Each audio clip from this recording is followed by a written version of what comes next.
100% 13 et 100% Dragon, c'est une manière. Et Pierre Vergès qui est avec nous. Salut. Salut, beaucoup Pierre.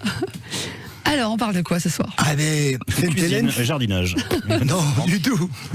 Ouais, c'était un peu du jardinage. Ouais, Sainte-Hélène, ils sont venus à Brutus le 11 novembre 1976. Ils sont venus, ils ont perdu et ils ont reçu. Ils ont même reçu sévère. Alors Sainte-Hélène, pour camper l'histoire, c'est un club qui a gagné 21 titres de champion d'Angleterre en 1976. Ils en avaient déjà gagné la moitié. Donc c'était déjà un énorme club. Ils ont perdu en finale du championnat d'Angleterre cette année-là. Ils avaient gagné le titre en 95 et ils avaient, en 76, gagné la Cup. Et le 13 catalan, le gros 13 catalan de l'époque, eux, ils avaient gagné la Coupe Lord Derby. Donc, 11 novembre, il y a toujours eu des gros matchs à Brutus.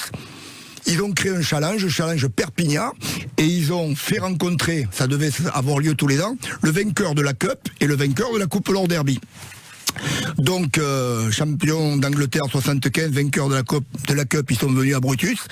Et là, les entraîneurs du 13 catalan, Gégé Gouache, le père de Bernard et Francis Mas, ils leur avaient préparé une réception aux petits oignons.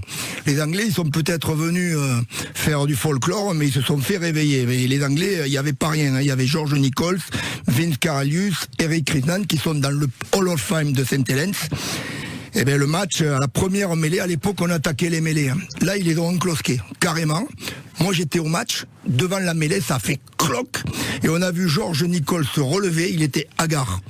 Derrière, ils ont essayé de contrer, ils ont pris des tampons de folie, ils ont essayé de contourner le bloc milieu.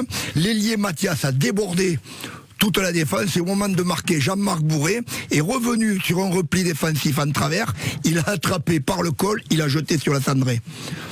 Derrière, le trio Soré, Fresquet, Bernard Desjans, un énorme match de Bernard Desjans à l'ouverture, il a mis un essai et 2 drops.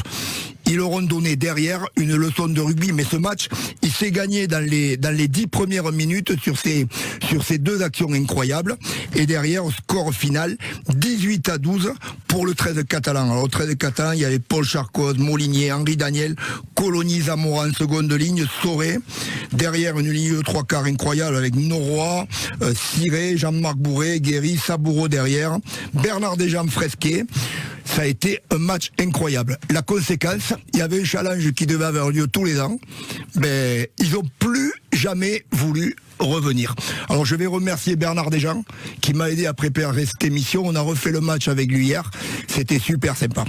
Merci beaucoup Pierre Vergès pour cette chronique. Rendez-vous jeudi prochain avec, on l'espère, en finale. Jeudi prochain, merci beaucoup coach, le prépa physique, merci d'avoir été là. Merci.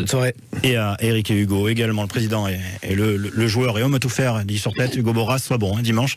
Merci beaucoup. Bruno, rendez-vous demain sur France Bleu pour le choc. 20h30 avec Laurent Garnier. Laurent Garnier pour vivre ce match, ce choc Dragon Sainte-Hélène. C'est la fin de ce 100% Dragon, une émission qui se réécoute sur francebleu.fr et qui se re-regarde sur la page, j'adore cette expression, se re-regarde sur la page Facebook de France Bleu Roussillon. Merci beaucoup, bonne soirée messieurs.